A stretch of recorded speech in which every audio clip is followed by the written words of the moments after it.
On my 65th birthday, my daughter gave me a box containing a one-way plane ticket. "Have a nice flight," she said, while her husband just laughed. I left without saying a word. They had no idea that 2 months earlier, I had inherited $30 million, and in just a week, something would happen that they would surely regret. Before we continue, please subscribe to the channel and let us know where you are listening in the comments. I checked my phone for the 15th time that evening. No new messages. The screen's glow illuminated 3 place settings on my dining table, each arranged with the precision I'd learned over 30 years of teaching.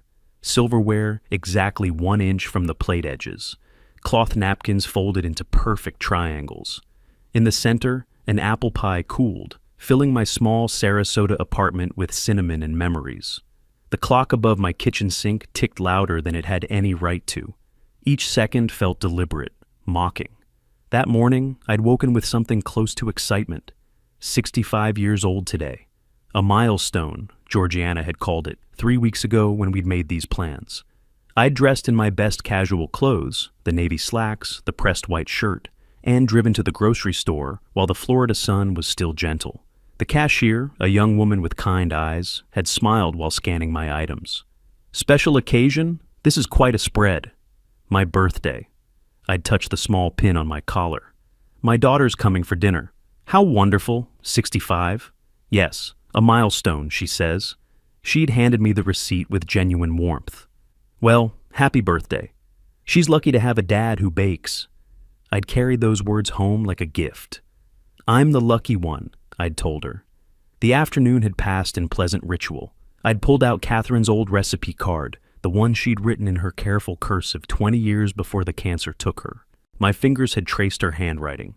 Morton's favorite apples, Granny Smith, never read delicious. And I'd followed every instruction exactly. While the pie baked, I'd wrapped the gifts I'd purchased 3 months ago. 2 watches, luxury brands, nearly $800 from my teacher's pension. Worth it, I'd thought. Worth every penny to see Georgiana's face light up. To see even Elmer manage something approaching gratitude. I'd written the cards carefully.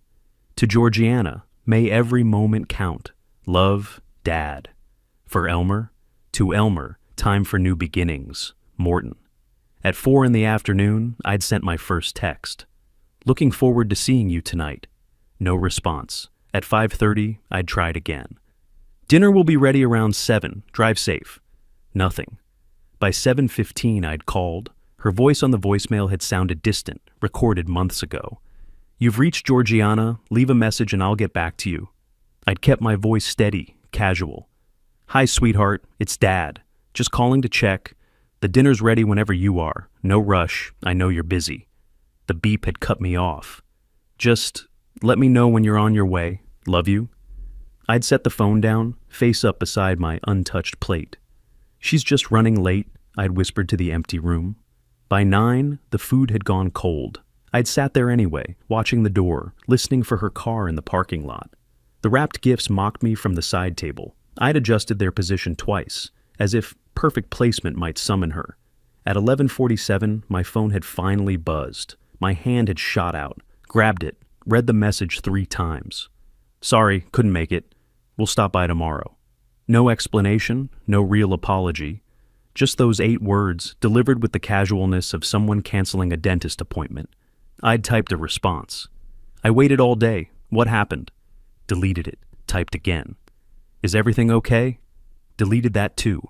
Finally, I just left it on read. The silence that followed felt different than the silence before. This one had weight, texture. This one changed things. I'd stood slowly, walked to the pie with its 65 unlit candles. I'd planned to light them when she arrived, sing to myself as a joke, make her laugh. Instead, I'd remove them one by one, methodically, dropping each into the trash. The reversal of the ritual felt significant, though I couldn't yet name why. I'd wrapped everything then, put the food in containers, folded the napkins, wiped down surfaces that didn't need wiping. Then I'd retrieved the old photograph from my bookshelf, 10 years old, maybe more. The 3 of us at Siesta Key Beach, Georgiana's arms around both me and Catherine, everyone grinning at the camera. The sun had been setting behind us, painting everything gold. I'd held it under the lamp, studying my daughter's face. Where had that girl gone? The one who'd begged me to make this pie every Sunday, who'd shown up at my classroom after school just to walk home with me, who'd cried in my arms when her mother died and whispered, "Don't ever leave me too, Daddy." What had happened to us? Or, the thought arrived cold and clear. What had happened to her? I'd set the photo down, face flat on the table, couldn't look at it anymore.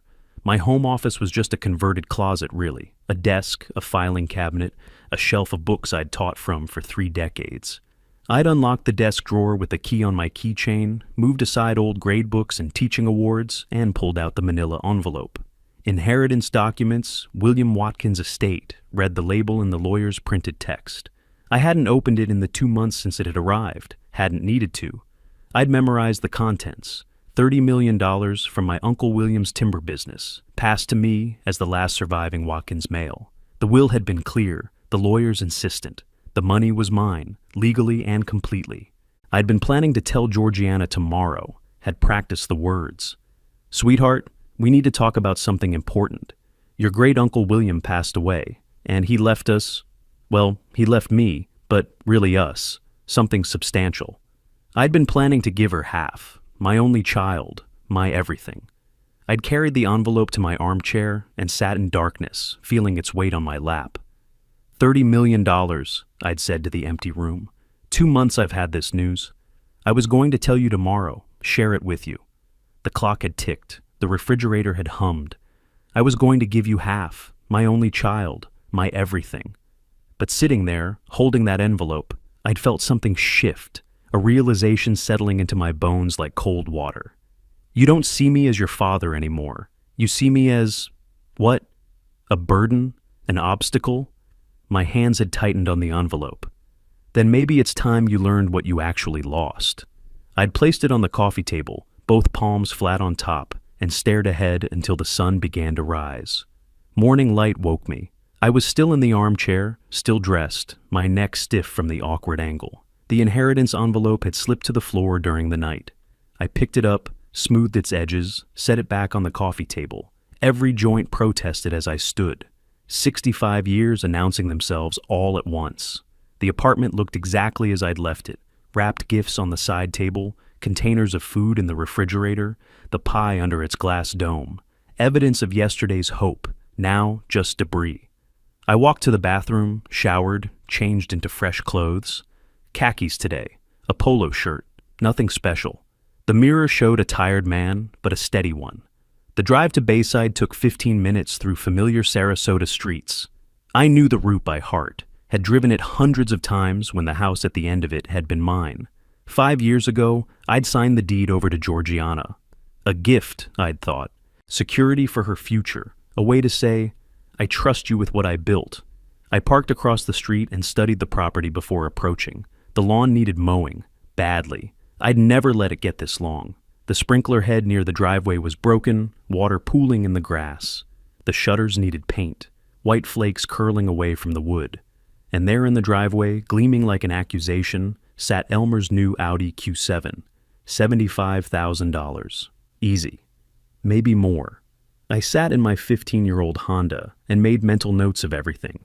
Finally, I crossed the street and climbed the 3 porch steps I'd built with my own hands 17 years ago.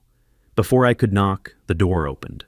Georgiana stood there in athletic wear that probably cost more than my monthly grocery budget.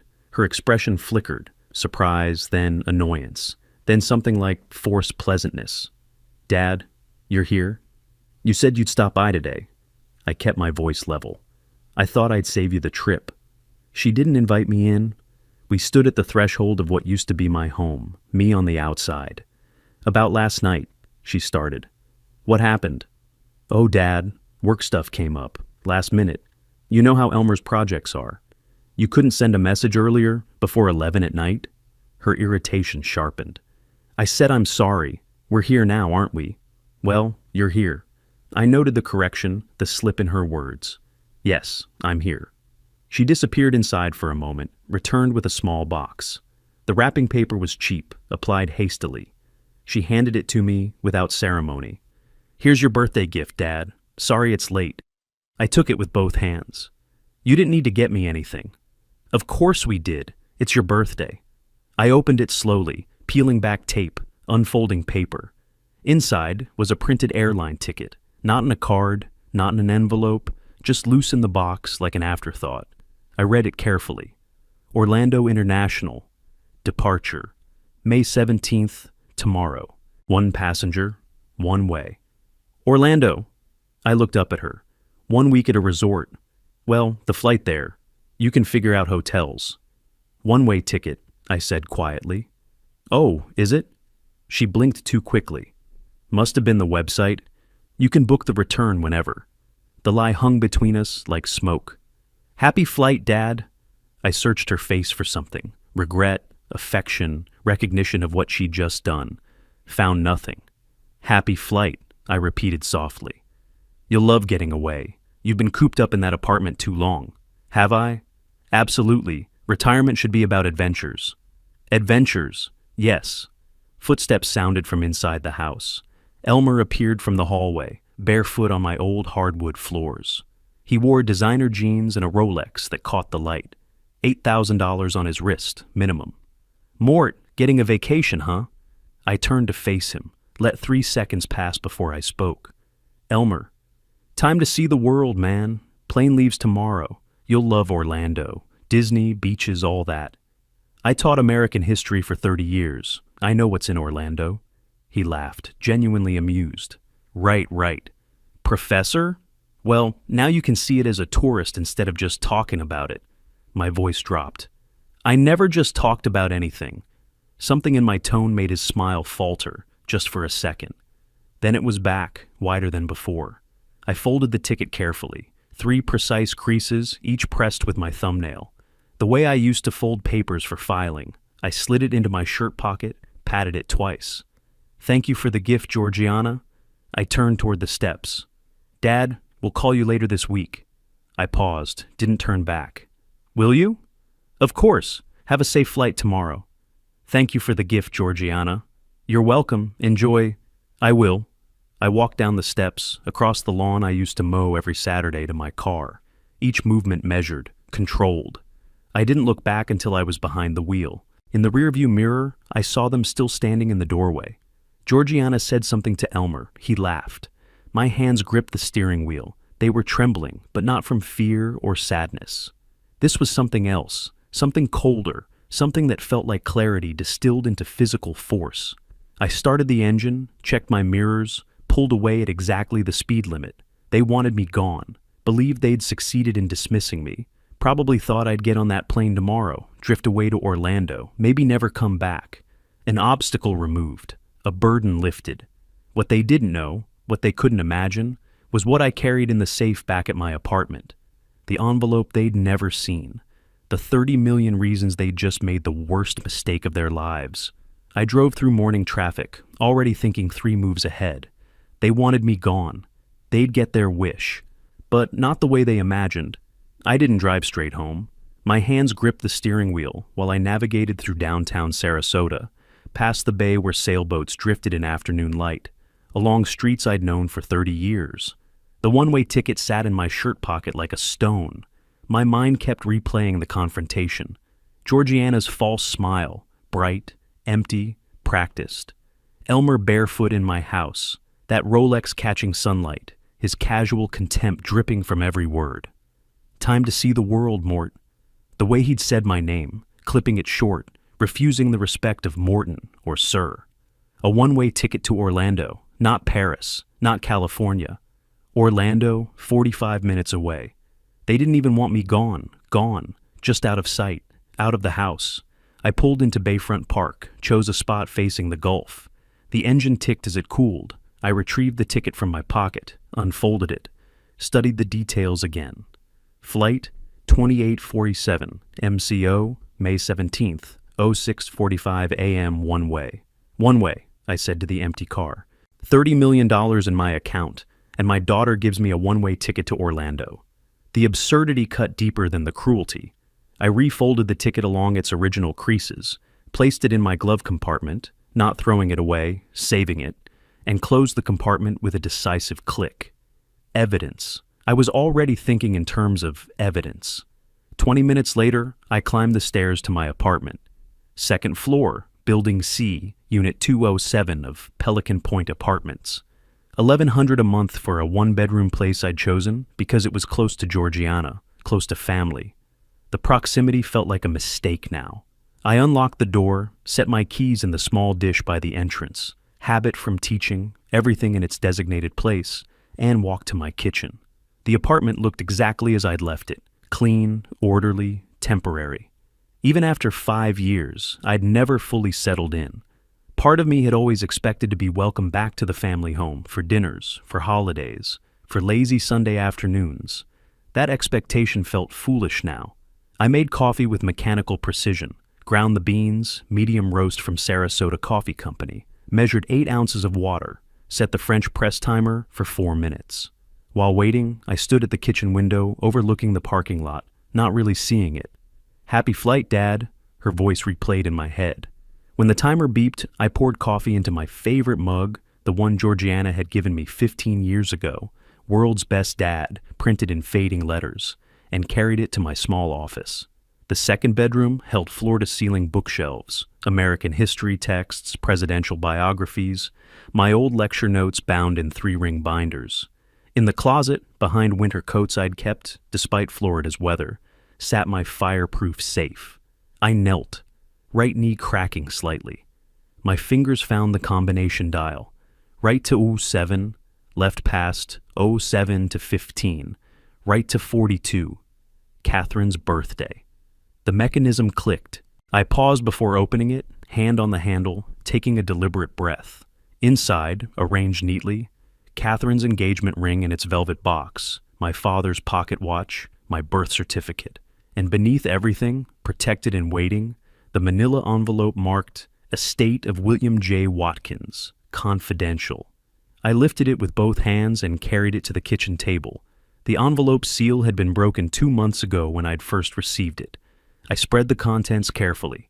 Attorney's letter in the center, bank statements to the left, tax documents to the right, legal transfer papers below, creating a visual map of my new reality. I put on my reading glasses and began reviewing documents I'd already memorized. "Dear Mr. Watkins, it is my duty to inform you that you are the sole beneficiary of your Uncle William J. Watkins's estate." I set the letter down. Sole beneficiary, Uncle William, who I met twice in my life, once at my wedding, once at Dad's funeral. I picked up the bank statement from Fidelity. The number sat there, undeniable, $30,087,450.12. He leaves me $30 million, and I was planning to give half to Georgiana. My voice sounded strange in the quiet apartment. $15 million, for what? For her to buy a bigger house to kick me out of? A laugh escaped, short, bitter, humorless. I taught ethics for 3 decades, taught about fairness, about responsibility. And my own daughter? I stopped myself. This wasn't about what she'd become. This was about what I was going to do about it. I pulled out a yellow legal pad, the same kind I'd used for lecture planning for 30 years, and wrote "Project" at the top. No other name, just that single word. Below it, I began numbering points. "Point 1, I said quietly, pen moving across paper. "Their debts. How much? To whom?" I wrote it, then added subpoints: credit cards, car loans, mortgage status, why they need money urgently. Point 2, the house. What are my legal rights? I'd given them the property, yes, but I'd kept something called a life estate. What did that mean legally? Could they force me out? Could they sell without my consent? More notes, more questions. Point 3, timeline. When did they decide to get rid of me? Before my birthday? Months ago? The ticket hadn't been a spontaneous insult. It had been purchased in advance, wrapped, presented with deliberate cruelty. My handwriting remained steady, controlled. The same script I'd used on chalkboards for 3 decades. I underlined everything twice under point 1. Below the numbered list, I added one final note. They planned this. Find out when. The pen tapped twice on the paper. Period at the end of my decision. I sat back, studying the legal pad, the documents, the evidence of wealth they didn't know existed. The hurt from yesterday was still there, but it had transformed into something colder, sharper, more useful. They wanted me gone. They'd get their wish. But first, they'd learn exactly what that cost them. The next 2 weeks, I became a detective. My kitchen table transformed into a command center, printouts from legal websites, notes about private investigation agencies, lists of questions in my careful handwriting. I'd called 6 different firms, asking detailed questions about capabilities, legality, confidentiality. 5 were eliminated, unprofessional or too expensive, or something in their voices that suggested corner cutting. The 6th was Pinkerton, licensed, thorough, discreet. I scheduled an appointment for the following Tuesday. During those days, Georgiana texted twice. The first arrived on May 18th. "Did you use the flight?" I didn't respond. The second came 4 days later. "Dad, are you okay? Call me." Again, silence. Let them wonder. Let them worry. On May 21st, I drove to Tampa. The Pinkerton office occupied a professional building near the courthouse. Glass door, reception area with leather chairs, framed licenses on the wall, proving legitimacy. Marcus Webb emerged from a back office right on time, mid-40s, fit, wearing business casual clothing that suggested competence without flash. His handshake was firm, professional. We sat in a small conference room. I slid a typed sheet across the table, Georgiana's full legal name, birth date, social security number. Same information for Elmer. Their address, my former address, employment details, phone numbers. Webb reviewed the list without judgment. "This is very thorough," he said. "You've done your homework." I was a history professor. Research is second nature. "What exactly are you hoping to find, Mr. Watkins?" I met his eyes directly. "The truth. I suspect my daughter and son-in-law are in significant debt. I suspect they have plans involving property I own. I need facts. And if the facts confirm your suspicions, then I'll know what I'm dealing with." Webb nodded slowly. "This is about protecting yourself legally?" I paused, choosing words carefully. "This is about understanding the full situation before I make decisions. Informed decisions." He explained what he could legally investigate: credit reports with proper authorization, public records, social media analysis, observational surveillance in public spaces. What he couldn't do: hack accounts, trespass, wiretap phones. I understood perfectly. Can you determine their conversations in public places, bars, restaurants? If they discuss private matters in public spaces, yes, it's legal. Do it. He quoted the price: $5,000 retainer, $3,000 on completion, 10 to 14 days for comprehensive results. I pulled out my checkbook, not my regular account, but the new one opened specifically for inheritance funds. The checks were pristine, barely used. I wrote carefully: $5,000, signed Morton R. Watkins. The sound of the check tearing along its perforation felt decisive. Webb receipted it immediately. We shook hands again. 2 weeks, he confirmed. I left without looking back. The waiting period passed in carefully maintained routines: grocery shopping on Tuesdays, library visits on Thursdays, daily walks through my neighborhood. But underneath the normalcy, everything had changed. At Publix, I stood behind an elderly woman at checkout. She counted change from a cloth purse, hands trembling slightly. The total was $38.21. She had $29.74. The cashier, young, impatient, sighed audibly. The woman started removing items: bread, milk, eggs. I watched this and saw a possible future if I'd been truly poor, truly dependent on my daughter's charity. I stepped forward, handed the cashier my credit card. "I'll cover the difference." The woman protested weakly. I cut her off gently. "Please, it's done." Outside in my car, I sat for 5 minutes processing what I'd witnessed: the casual cruelty of impatience, the dignity required to accept help, the thin line between independence and desperation. At Selby Library, I checked out books about elder financial abuse, family law, property rights in Florida. The librarian read the titles as she scanned them. "Heavy reading. Research project?" You could say that. Her concern showed in her expression. "Everything all right? Some of these are about elder abuse." I met her eyes, managed a small smile. "Just educating myself. Prevention is better than cure.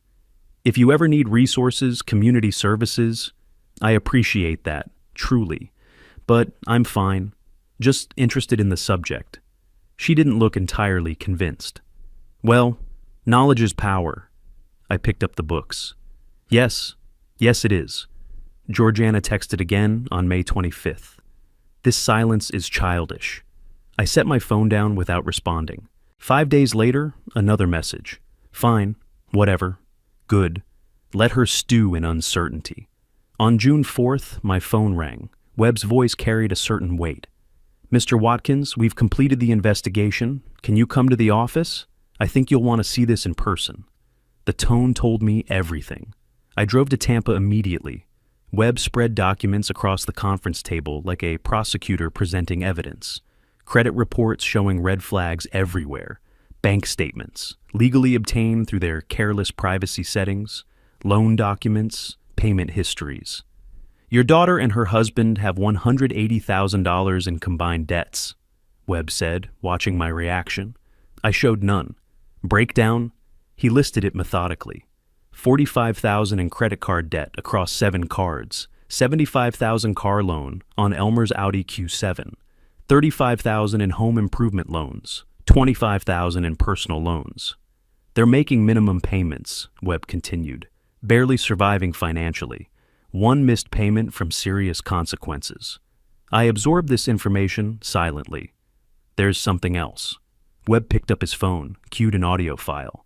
I spent 3 evenings at Sharky's bar, where Mr. Clarkson meets friends on Tuesdays. He talks, a lot.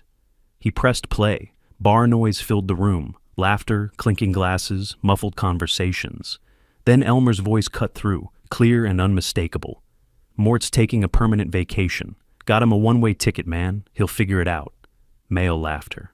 House is worth $850 easy. Mortgage is only $250 left. We'll clear $600 after everything. Another voice, indistinct. He know? Elmer again. Nah, he won't fight it. Old guy's got nothing. Pension barely covers his apartment. He's an anchor, man. Finally getting that weight off our backs.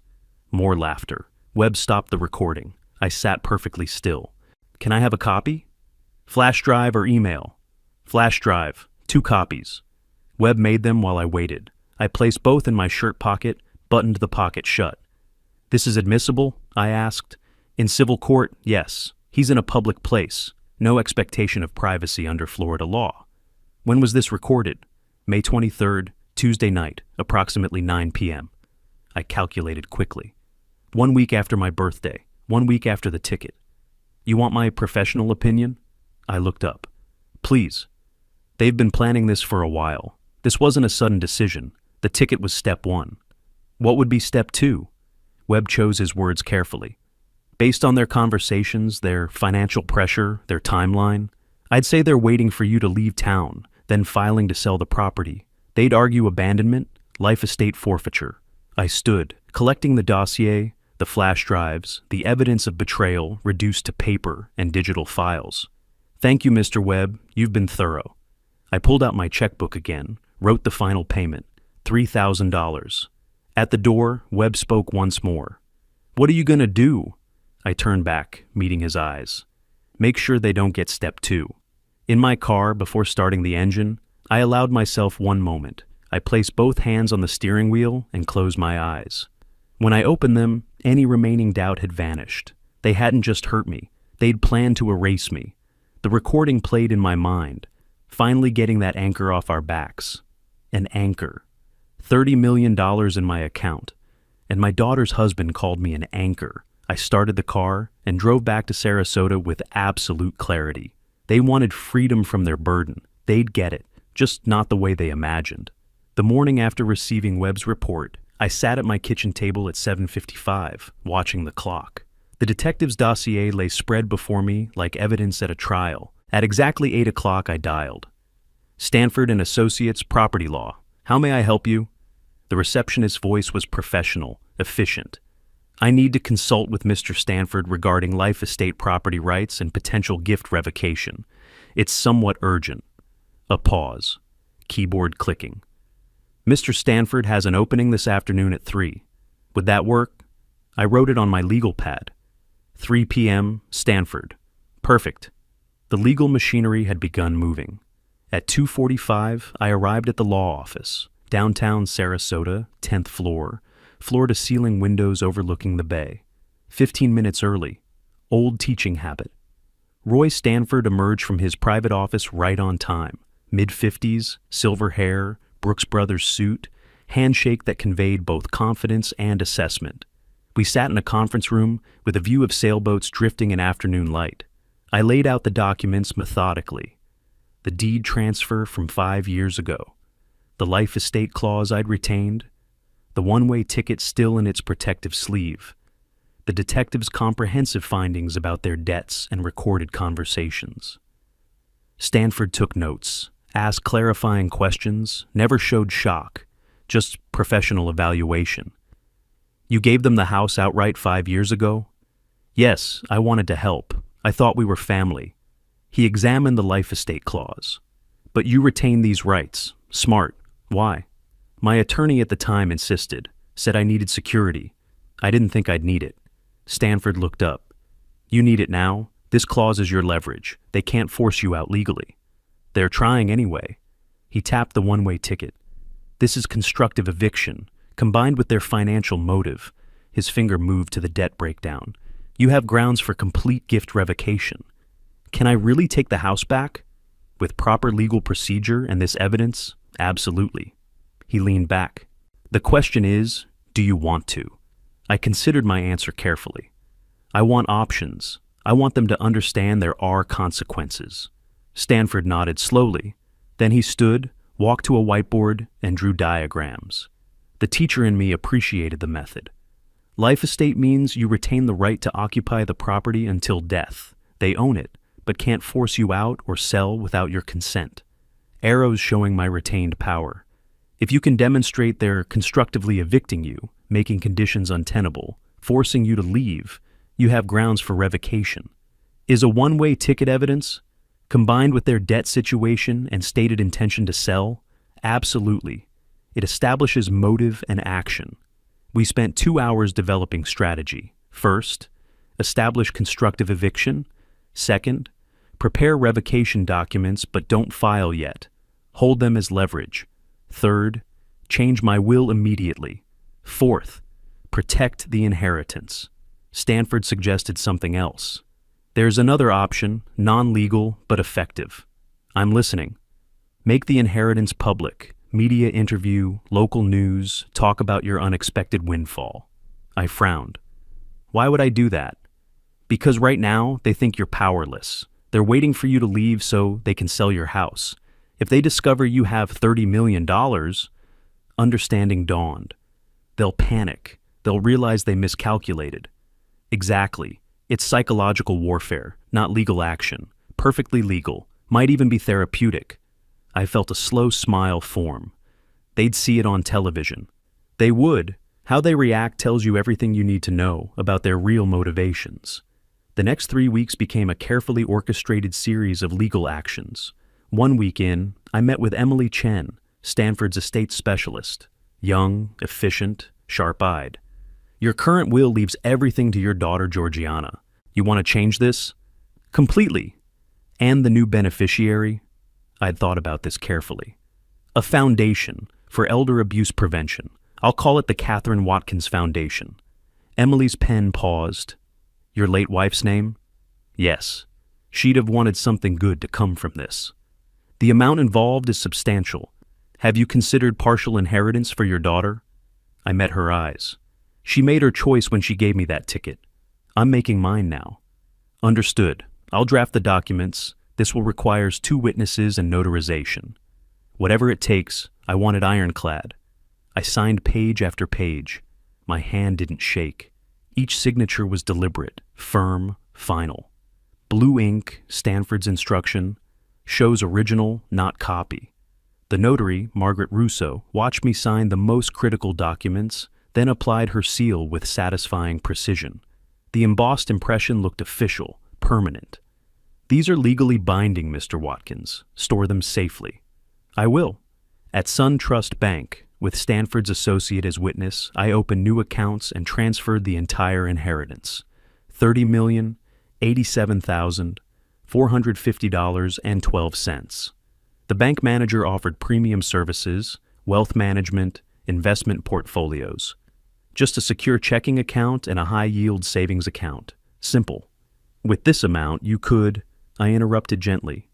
I don't need complicated. I need protected. This money serves a specific purpose. May I ask what purpose? Justice. And eventually, helping people who have been where I am. A pause. Some understanding passed between us. I'll ensure maximum security protocols on this account. Thank you. One more thing. I want all statements sent to my attorney's office, not my home. Done.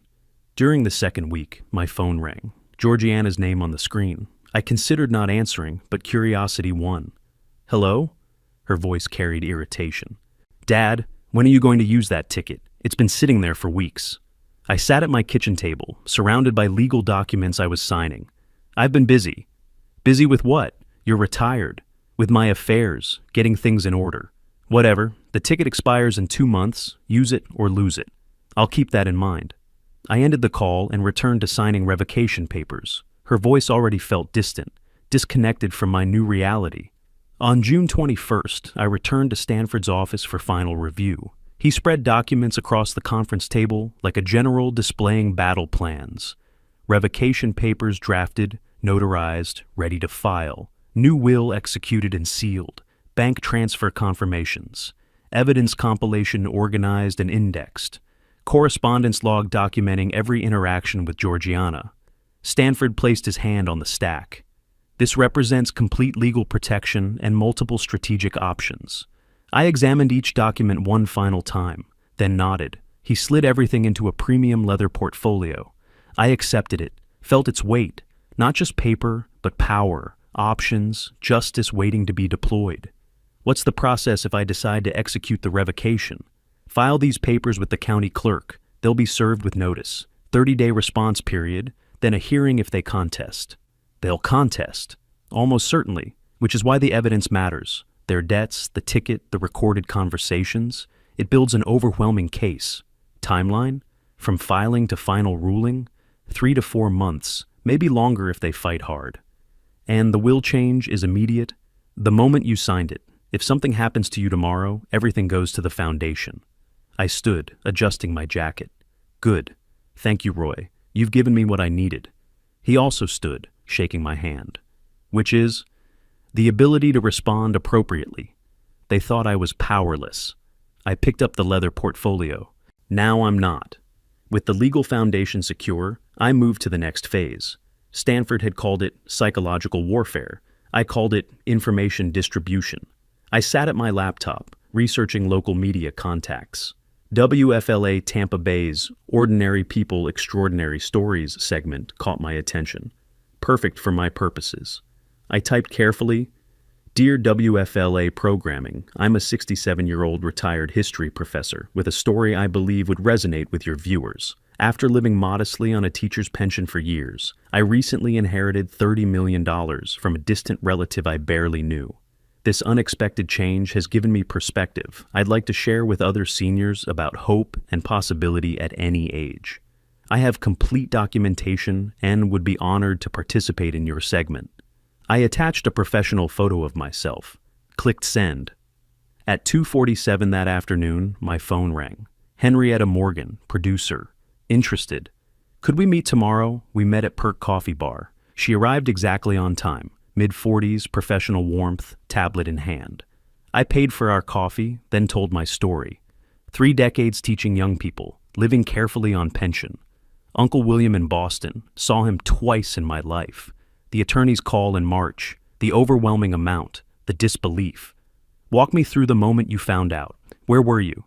In my car. The attorney called, asked me to come to his office in Tampa. Wouldn't say why. You drove not knowing? I assumed it was about settling Uncle William's affairs, maybe a keepsake, some photos. And when he told you? I paused, let genuine emotion surface. He slid the bank statement across his desk. I looked at the number, then at him, then back at the number. I said, "This can't be right." What did he say? "It's very right, Mr. Watkins. Congratulations." But I didn't feel congratulated. I felt terrified. She leaned forward. Terrified? That's an interesting word. $30 million changes everything. Responsibilities, relationships, risks. It's not just money, it's weight. She took notes, nodding. What do you hope viewers take away from your story? That life can surprise you. At 67, I thought my story was written. Teacher, retired, living simply. Then this. And now? Now I have the chance to help others. Create opportunities that didn't exist before. You mentioned a foundation? Yes, education-focused. Helping people who face obstacles, who need support. Can we talk about your family in the interview? Children? I pause carefully. I have a daughter, but I'd prefer to keep the focus on the broader message: hope, possibility, giving back. Of course, whatever you're comfortable with. Thank you. This story isn't about my personal life. It's about inspiring others. We scheduled filming for June 5th, 1 week away. That evening, I pulled up my existing conference registration, American Historical Association, Pacific Northwest Regional Conference, June 10th through 13th, Vancouver. I'd registered in January, back when life was different. Now it served a different purpose. I booked my flight.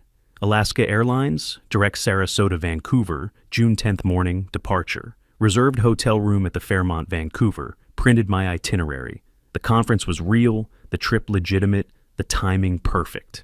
Interview airs, June 11th evening, Florida time, 6 p.m. Eastern, 3 p.m. Pacific. I'd be settled in my hotel, able to watch online, completely unreachable except through phone, which I could control. June 5th arrived. The WFLA crew came to my apartment. Henrietta, camera operator named Travis, sound technician named Lisa. They spent 20 minutes setting up, lights, microphone, camera angles. Henrietta positioned me in my armchair, family photos visible in background. I'd arranged them yesterday intentionally. Morton, you taught American history for 3 decades. Did those years prepare you for this? In unexpected ways. I taught about people who faced impossible situations. Depression, wars, social upheaval. They adapted. They found purpose. And you're finding your purpose now? I'm trying. At my age, you realize time is precious. This inheritance isn't just money, it's opportunity to make a difference. What would you say to other seniors watching this, maybe struggling financially? I looked directly at the camera. Don't give up. Life has chapters we haven't read yet. I lived modestly for years, thought that was my story's end. Then everything changed. Your change might not be an inheritance, but there's always possibility. That's a powerful message. It's the truth. I taught history. I know that people are resilient, surprising, capable of transformation at any age. I showed my documents, bank statements with account numbers professionally redacted, inheritance paperwork with notary seal visible, all legitimate, privacy protected, carefully controlled. The filming took 90 minutes. When finished, Henrietta smiled. This will air next Tuesday evening, June 11th. We'll send you a link. I'll be traveling, but I'll watch online. The next 5 days passed in careful preparation. I packed for Vancouver, actually planned to attend some conference sessions, maintaining normalcy. But I also set my phone notifications, bookmarked WFLA's live stream, downloaded their app, tested everything. June 10th, early morning. I drove to Sarasota Bradenton Airport, checked my suitcase, passed through security. At the gate, I texted Stanford. Traveling as discussed, interview airs tomorrow evening, we'll monitor remotely. His response came quickly. Understood, standing by. If they contact you, I won't answer immediately. Let them process. Let them panic. Psychologically sound. Though as your attorney, I should note you're under no obligation to respond at all. I know, but eventually I'll respond. On my terms, my timeline. Keep me posted. The revocation papers are ready when you are. Thank you, Roy, for everything. I boarded flight AS714, found my window seat, watched Florida disappear below. Tomorrow, everything changed. Today I was just a retired professor going to an academic conference. I checked into the Fairmont, Vancouver that afternoon. Room 1847, 18th floor, city view. Unpacked efficiently. Set up my laptop on the desk facing the window. Tested the hotel Wi-Fi, strong signal. Confirmed WFLA stream worked. Set volume to comfortable level. Positioned my phone on the desk beside the laptop. Charger connected. Pulled up Georgiana's contact, not to call, just to see it there, ready to receive her inevitable panic. At the conference registration, I ran into Professor Williams, a colleague from years ago. Morton, didn't expect to see you here. How's retirement treating you? Better than expected, actually. Keeping busy. Still writing? Not academically, but working on some projects, personal ones. Good for you. So many retirees lose purpose. You seem energized. I managed a slight smile. I've found new purpose recently. Unexpected developments. Mysterious, I like it. Dinner tonight? Actually, I have something scheduled this evening. Tomorrow? Sure, see you then. June 11th. I attended the morning keynote, took notes, participated in discussions. Normal academic behavior. But my real focus was elsewhere. At 2 o'clock Vancouver time, 5 p.m. Florida, I returned to my hotel room, set up my laptop, opened the WFLA live stream, adjusted the volume. My phone sat beside it, silenced, waiting. I'd positioned myself 2,500 miles from the explosion I was about to trigger. At 2:45, I settled into the desk chair, checked the stream one more time, working perfectly. At 3 o'clock exactly, 6 p.m. in Florida, the Ordinary People, Extraordinary Stories opening credits began. I took a breath. Somewhere in Sarasota, my daughter was about to discover that the powerless old man she'd dismissed as an anchor had $30 million she knew nothing about. The segment began. My face filled the screen. And I pressed play. At precisely 3 o'clock Vancouver time, the WFLA stream loaded on my laptop. The Ordinary People, Extraordinary Stories logo appeared with its uplifting music. I sat motionless in the desk chair, hands folded, phone on silent 6 inches to my right. I'd been waiting for this moment for weeks. Henrietta Morgan appeared on screen, professional and warm. Life can surprise us when we least expect it. Tonight's story is about second chances and unexpected blessings. Cut to my face, my apartment in the background. I watch myself begin telling the story, seeing it as Georgiana would see it, her father, whom she dismissed as a poor burden, speaking calmly about millions of dollars. Morton, when did you learn about the inheritance? March 15th, an attorney in Boston called. My Uncle William had passed. And you hadn't been close? We'd met twice in my life, once at my wedding, once at my father's funeral, but he never forgot me. 6 minutes in, Henrietta asked the key question. And the amount of the inheritance? On screen I paused. I'd timed this beat perfectly during filming, then said quietly, $30,087,450. The camera held on my face, showing genuine disbelief, then cut to the bank documents. The numbers were clear even with redactions. An amount that would change anyone's life, Henrietta continued, especially someone living on a teacher's pension. I watched this revelation, knowing that at this exact moment in Florida, Georgiana was seeing this number, the number she never knew existed, the number that made the one-way ticket look like what it was, a dismissal of someone she thought was worthless. The segment ran 8 minutes, 47 seconds. When it ended with Henrietta's closing, a reminder that life's most surprising chapters can come at any age, I allowed myself a small exhale. Then I waited. 90 seconds later, my phone screen lit up. Georgiana calling? I didn't answer. It stopped, immediately started again. Text messages began flooding in. I'd set notifications to display without sound, and now they scrolled faster than I could read. Dad, is this real? Call me now. Why didn't you tell us? Dad, please call me. This is important. Then Elmer. Mort, saw the news? WTF, man? You got 30 million and gave us a hard time about the ticket? Call us back. This is serious. I read each message completely, analyzing word choice, punctuation, the progression of tone. Georgiana's first, lowercase dad, 3 question marks, 3 exclamation points, shock. Elmer's first, disrespectful nickname, inappropriate language, anger. Georgiana's third, all caps, no question mark. Demand, not question. Within 5 minutes, my phone showed 7 missed calls, 14 text messages. The desperation escalated with each message. Georgiana, we need to talk immediately. Then, please, Dad, please call. The capitalization grew more frantic, the punctuation more desperate. I sat for 10 minutes watching the messages accumulate, my phone vibrating with new attempts to reach me. Then I picked it up. I didn't call. Instead, I typed one message. Thank you for the birthday ticket. I used it in my own way. Perhaps take some time to think about your actions. I read it 3 times, measured, fair, honest. I sent it to both Georgiana and Elmer simultaneously. Watched delivered appear beneath each message. Then I navigated to settings, found the focus controls, enabled, block selected contacts, 48 hours. Added both their numbers. The action took 90 seconds. When complete, the phone went quiet. I placed it back on the desk. Screen down this time. Done. An hour later, I called room service. Salmon, rice, vegetables. The young man who delivered, name tag read Justin, was cheerful. Anything else you need tonight, sir? No, thank you. This is perfect. You here for business or pleasure? A conference. History professors, rather dry stuff. He smiled. Sounds interesting to me. I'm studying history at UBC, actually.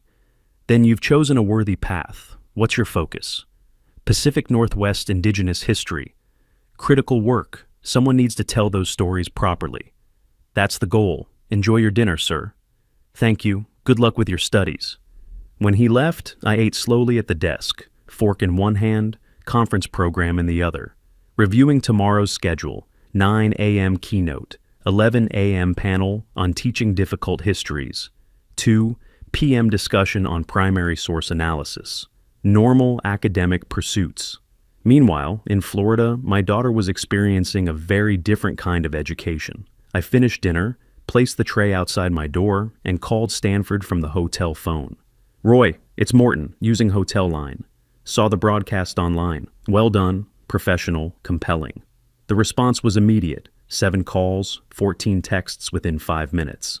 Expected. How did you reply? 1 text. Thanked them for the ticket, suggested they reflect on their actions, then blocked them for 48 hours. Psychologically devastating. They can't respond, can't negotiate, can't control. That's the idea. Let them sit with it. No resolution, no closure. When do you return? 3 days. Conference ends the 13th. I'll fly back the 14th. I'll be ready. They'll likely have tried to reach me too. Don't respond yet. Let them scramble. Understood. Enjoy Vancouver. You've earned some peace. After we hung up, I stood at the hotel window. Floor-to-ceiling glass, 18th floor, panoramic view of Vancouver's evening cityscape. I held my coffee cup and watched lights come on in buildings across the city. I was physically in Canada, but mentally calculating what was happening 2,500 miles south. Georgiana pacing her house, my house. Elmer probably drinking. Both desperate to reach me, unable to. The distance felt appropriate, geographic space matching emotional space. I stayed at the window for 20 minutes, occasionally sipping coffee, mostly just existing in the quiet aftermath of the explosion I'd set off. My reflection in the glass showed a man at peace with his choices. Tomorrow I'd attend academic panels about constitutional history. Tonight, in Florida, my daughter was learning what happens when you discard family like trash. I took another sip. The city lights blurred in the window's reflection. Phase 1 complete. I later learned what happened while I watched Vancouver's lights. June 12th, 7 in the morning, Georgiana sat at her kitchen table, my former kitchen, staring at her phone screen. Message not delivered. She'd tried 15 times overnight. Blocked, blocked, blocked. Elmer paced behind her, already agitated. We need to go to his apartment, now. They drove to Pelican Point Apartments, my rental complex. Found unit C207. Elmer pounded on the door. No answer. He tried calling again, still blocked. Next door, Mrs. Patterson emerged from C205, curious and concerned. Can I help you? Georgiana forced a smile. We're looking for Morton Watkins. I'm his daughter. Mrs. Patterson's face softened. Oh, how nice. Morton mentioned you. He's away at a conference this week. Canada, Vancouver, I think. History professors gathering. Georgiana's smile cracked. Vancouver. International, intentionally unreachable. You must be Georgiana, Mrs. Patterson continued. Morton showed me pictures. You were just a little girl in them. That was a long time ago. Georgiana's voice was tight. Do you know when he'll be back? He said about a week. Left Monday. Seemed very happy about the trip. Elmer interrupted. Did he mention anything else? Any financial news? Mrs. Patterson looked confused. Financial news? Not to me. We mostly talk about books. He's such a thoughtful man. That word, thoughtful, made Georgiana flinch. Thank you for your help. As they left, Mrs. Patterson called after them. Should I tell him you came by? Georgiana paused. No, that's okay. We'll call him. Back at the house, desperate, they searched online. Inheritance law attorney, Sarasota. Jeffrey Brennan, emergency consultation available. $400. That afternoon, they sat in his modest downtown office. My father inherited $30 million 2 months ago, Georgiana explained in a rush. He just told us via television. We're his only family. What are our rights? Brennan's expression didn't change. He'd heard stranger stories. Are you a beneficiary on his bank accounts? I don't know. In his will? Maybe. I used to be, years ago. Used to be doesn't help. Current will is what matters. He explained Florida law methodically. Inheritance is separate property. Adult children have no automatic claim. Florida law is clear on this. Adult children have no claim to parental assets during the parent's lifetime. But I'm his only child, his only family. Emotional relationship doesn't create legal obligation.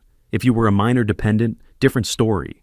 But you're 38, married, employed. Elmer leaned forward. So he can just keep everything, not share anything?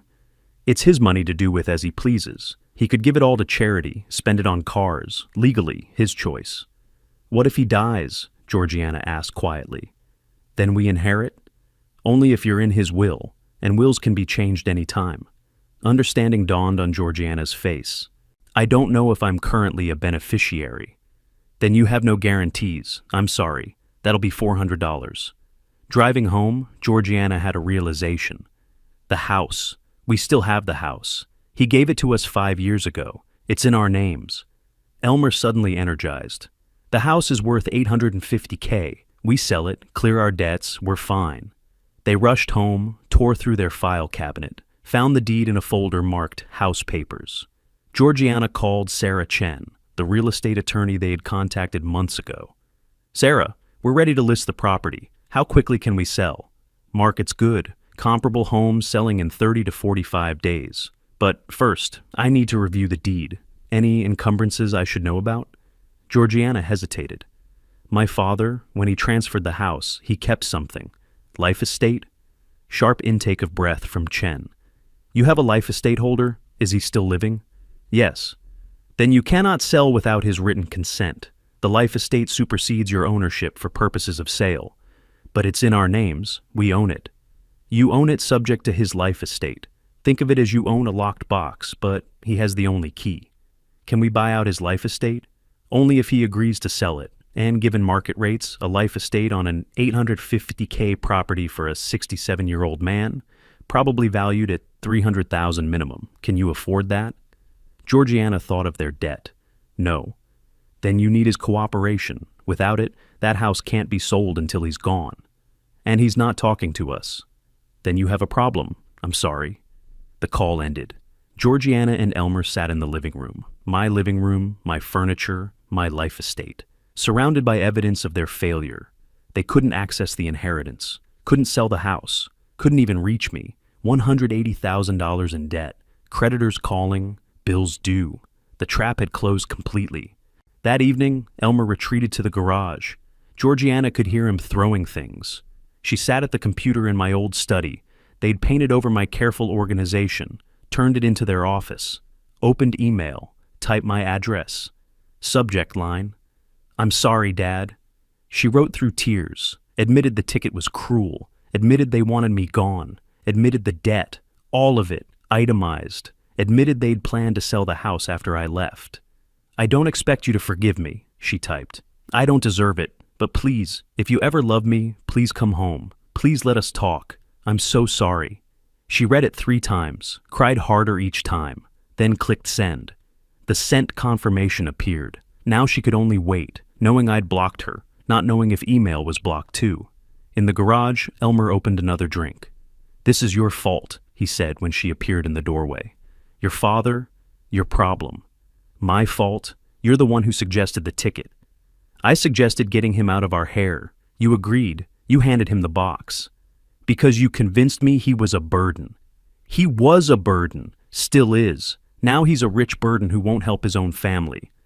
We're not his family anymore, Georgiana's voice broke. We gave up that right when we tried to throw him away. So what do? We're $180,000 in debt, bills due, creditors calling. I'm writing him an email, apologizing. Elmer laughed bitterly. You think sorry fixes this? He went on television, Georgie. He planned this. I know. She wiped her eyes.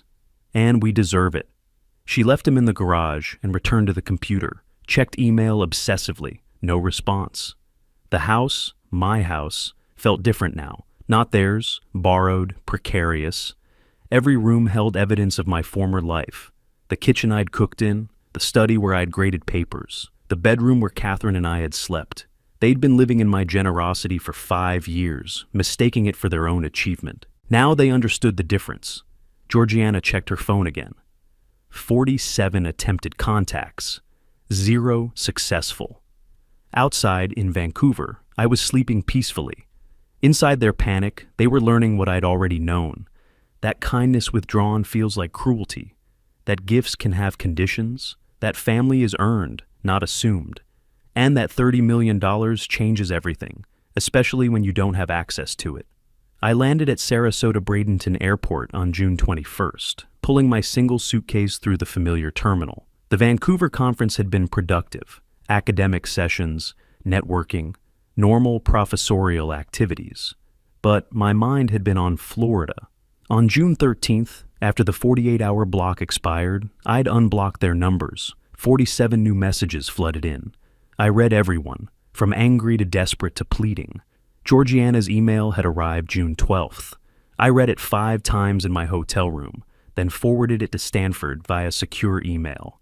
Dad, I'm so sorry. We were wrong. What we did was cruel and thoughtless. She'd admitted everything. The debt, $180,000, itemized. The plan to sell the house. The ticket meant to get rid of me. Even Elmer's bar conversations, though she didn't know I'd recorded them. I don't expect you to forgive me. I don't deserve it. But please, if you ever love me, please come home. Please let us talk. At baggage claim, I watched families reuniting, children hugging parents, genuine love, genuine connection. I thought about what I'd lost, what Georgiana had thrown away. I collected my bag, drove to my apartment, unpacked methodically. Conference materials went to recycling. The leather portfolio from Stanford still held all the legal documents, including the house revocation papers. I placed them on my desk beside a printout of Georgiana's email, 2 documents, her admission, my nuclear option. That evening, I typed a response. I'm back in Sarasota. We'll meet tomorrow, 2 p.m. at my attorney's office. Both of you, address below, don't be late. Send, brief, controlled, setting the terms. The next morning, I arrived at Stanford's office an hour early. You're sure about this approach? Stanford asked.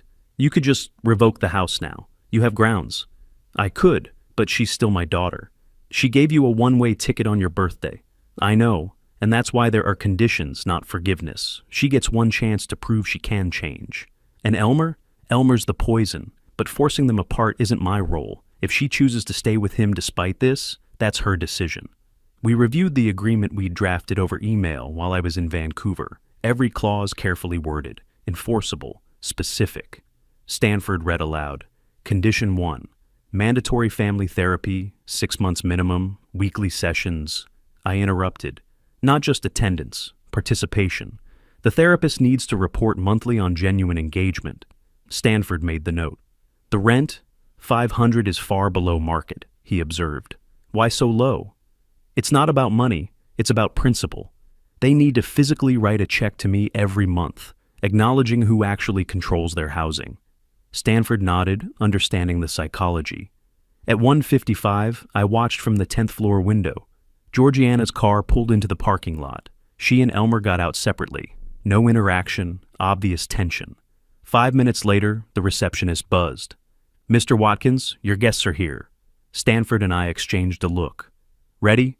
Yes. We walked to the conference room. Georgiana stood when I entered. She looked terrible. Weight loss, dark circles, worn clothing.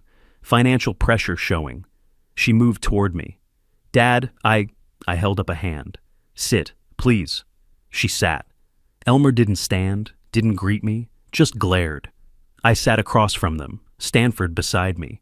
The power dynamic was crystalline. "Thank you for coming," I began. "I received your email, Georgiana." Hope flashed across her face. "Dad, I meant every word. Let me finish." My hand rose again. "I acknowledge your apparent remorse. Whether it's genuine, time will tell." Elmer leaned forward. "Apparent remorse? She's been crying for 2 weeks." I ignored him, kept my eyes on Georgiana. "Actions have consequences. You both made choices. Now we address those choices." "Whatever you want," Georgiana whispered. "Anything. Just please." I'm prepared to offer a path forward, but it requires commitment, honesty, and accountability. Are you capable of that? Yes, absolutely. I finally looked at Elmer. "Both of you?" Long pause. "What kind of path?" I slid the agreement across the polished table. It came to rest directly between them. "Read it. Take your time. Ask questions." Georgiana picked it up with trembling hands. Elmer crossed his arms, refused to touch it. I waited, patient, no expression. "Condition 1, I said quietly. "Family therapy, 6 months minimum, weekly sessions. I'll pay. You'll attend and participate honestly." "Yes," Georgiana breathed. "Of course." Condition 2, "Elmer, you'll find full-time employment within 30 days and keep it for 1 year minimum. That's non-negotiable. Stability, responsibility, contribution." His jaw clenched. "I've been looking for work." "Then you have 30 days to succeed." Condition 3, "You'll pay me $500 monthly rent for the house."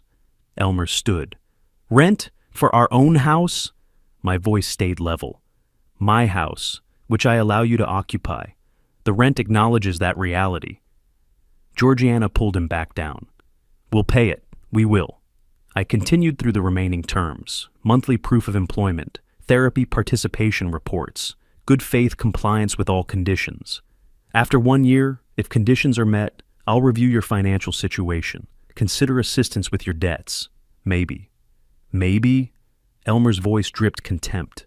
"That's all you get. Maybe, based on genuine change, not performance." "This is humiliating." He slammed his hand on the table. "You're treating us like children." "No." My voice dropped, ice cold. "Children aren't responsible for their actions. You're adults who made adult choices. We gave you a gift, a vacation. You gave me a one-way ticket on my 65th birthday to get rid of me so you could sell my house. That's not... I have recordings of you in a bar, Elmer, telling your friends the old man will be gone soon and you'll clear your problems with the house sale." Silence. His face drained of color. "So, don't pretend this was kindness. It was calculated dismissal. This," I gestured at the agreement, "is accountability." Stanford slid 2 documents forward. Document 1, agreement to terms. Sign, comply, you have a path forward. Document 2, notice of gift revocation. If you refuse, we file today. You're in court in 30 days, evicted in 90. Georgiana reached immediately. Elmer grabbed her wrist. "Don't sign anything yet." They argued in harsh whispers, her desperate, him angry. Finally, she pulled free and signed. 3 pages, Georgiana Watkins Clarkson in shaking script. Elmer stared at her signature, at my expressionless face, at Stanford's professional patience. He signed, "Elmer J. Clarkson," aggressive strokes that nearly tore the paper. Stanford witnessed, dated, made copies. I stood, buttoned my jacket, picked up my copy, tucked it under my arm. "Therapy information will be emailed tonight. First session is June 29th, 10 a.m. Don't be late." I looked at Elmer. "Employment applications start Monday. You have 30 days. At the door, I paused. "This is your chance. Don't waste it." I walked out, Stanford following. Behind us, Georgiana's quiet crying, Elmer's angry breathing. We left the door open, let them sit with their choices. 2 months later, late August, I sat reviewing monthly reports at my kitchen table. Dr. Rebecca Soames's therapy summary for July. Attendance, 4 sessions. Georgiana demonstrates genuine engagement, exploring family dynamics and personal accountability. Elmer attends, but participates minimally, often deflecting. Employment verification from Coastal Logistics. Elmer Clarkson, warehouse manager, Hired June 28th, current status, active. Bank records, 2 deposits. July 15th, $500. August 15th, $500. Both labeled Rent G. Watkins Clarkson. Surface compliance. But something felt wrong, too smooth, too cooperative after such resistance. I called Stanford. Run a background check, quietly. I want to know if they're consulting other attorneys. 2 days later, he called back. Elmer met with Bradley Collins, a state litigation specialist, 3 times in the past month. I absorbed this silently. Topic: challenging your will. He's asking about undue influence claims, diminished capacity based on your age. The irony wasn't lost on me, arguing I was too old and vulnerable while simultaneously complying with conditions I'd imposed. Collins told him it's weak, unlikely to succeed. But the consultations happened, while Elmer was attending your therapy, working his job, paying rent. Surface compliance while planning to override my decisions. Exactly. What do you want to do? File revocation, full evidence, today. The hearing came quickly. August 28th, Sarasota County Courthouse. I arrived with Stanford and a banker's box of evidence. Every piece of documentation we'd gathered over 4 months.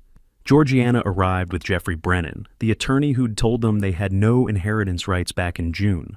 Elmer looked defiant in a suit bought for the occasion. Judge Margaret Williams presided, late 50s, experienced, no nonsense. Revocation of gift deed based on constructive eviction and breach of good faith, she read. Mr. Stanford, present your evidence. For 2 hours, Stanford methodically built the case. The detective's report. The bar recording, Elmer's voice filling the courtroom. The old man's taking a permanent vacation. House is worth $850 easy. The one-way ticket in its plastic sleeve. Georgiana's admission email. The recent consultations with Collins. Each piece adding weight. Brennan called Georgiana to testify. Do you love your father? She cried. Yes, I do. I made terrible mistakes, but I love him.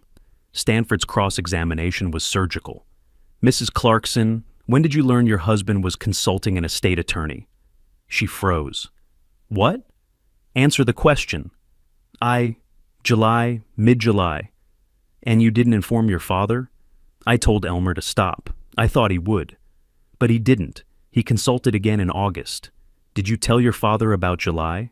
Quietly. No. So while your father was paying for your therapy, accepting your rent, giving you a chance to prove change, you were withholding information about your husband's attempts to undermine him. Tears streamed down her face. I didn't want to ruin our chance. You didn't want to face consequences for enabling bad behavior. Again. Judge Williams reviewed the evidence for 30 minutes without speaking. Then she looked up. The original gift was made in context of family relationship with certain reasonable expectations. Those expectations, mutual respect, good faith, honoring the life estate holder's dignity, were systematically violated. Brennan tried to interrupt. Your Honor, my clients have been complying. Superficial compliance while simultaneously seeking to undermine the donor's testamentary wishes is not good faith, counselor. She looked at the evidence. The bar recording alone demonstrates intent to constructively evict. The one-way ticket demonstrates execution of that intent. The recent attorney consultations demonstrate ongoing bad faith. Gavel. Gift revocation granted. Defendants have 30 days to vacate. Court costs assessed to defendants. We're adjourned. Done. I sold the house quickly. $850,000 cash buyer, mid-September closing. The entire proceeds went to establishing the Catherine Watkins Foundation for Elder Dignity and Rights, Florida nonprofit, chartered to prevent elder abuse and support victims, her name doing good, preventing others from experiencing what I'd endured. For myself, I purchased a small cottage in Siesta Key, $425,000 from my inheritance, modest but peaceful. Oceanfront, my own space finally. Late September, I drove to the old house one final time, moving truck in the driveway, boxes lining the walk, Georgiana alone. Elmer had left 2 weeks earlier, their separation inevitable after everything. She saw my car, stopped packing, waited on the porch. I walked up slowly. Father and daughter, 2 people who used to be family. I'm sorry, she said, for everything. I know that doesn't matter now, but I am. I nodded slowly. I believe you're sorry you lost. I'm less certain you're sorry about what you did. She flinched. Maybe someday you'll understand the difference. I paused, choosing my final words carefully. I loved you as a daughter, but love without respect isn't love. It's just obligation wearing love's costume. Will I ever see you again? I don't know. Maybe when you understand what you lost, not just what it cost you. I turned, walked to my car. In the rearview mirror, she stood on the porch of the house she was losing, finally understanding what she'd thrown away. I drove to my new cottage, oceanfront, peaceful, alone. The foundation documents sat on my table, Catherine's legacy, my purpose. $30 million hadn't bought me family, but it had bought me justice, dignity, and the power to help others. I'd taught accountability for 30 years. Now I'd lived it. The sun set over the Gulf of Mexico, painting everything gold. I poured coffee, stood at my window, watched the waves, at peace. If you like this story, please like this video, subscribe to the channel, and share your impressions of this story in the comments. To listen to the next story, click on the box on the left. Thank you for watching.